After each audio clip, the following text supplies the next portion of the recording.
السلام علیکم۔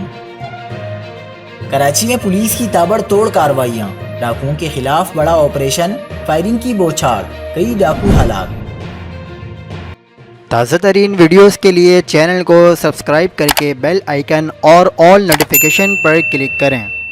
آپ کو بتاتے چلیں کہ کراچی میں ڈاکوؤں کے خلاف مقابلے سائٹ ایریا، لانڈی، لیاری اور نارتھ کراچی میں ہوئے، جس دوران 3 ڈاکو ہلاک ہوئے اور 6 کو گرفتار کیا گیا۔ پولیس نے سٹار مل کے قریب 2 موٹر سائیکلوں پر سوار 4 ملزمان کو رکنے کا اشارہ کیا تو انہوں نے پولیس پر فائرنگ کر دی، جس پر پولیس کی جوابی فائرنگ سے 2 ملزمان ہلاک، 2 فرار ہو گئے۔ دوسری جانب لانڈی نمبر 4 میں مقابلے کے دوران 1 ڈاکو ہلاک اور 3 کو زخمی حالت میں گرفتار کیا گیا۔ پولیس کے مطابق لیاری موسیٰ لین میں مقابلے کے بعد 1 ملزم ضیاء الحق کو زخمی حالت میں گرفتار کر لیا گیا۔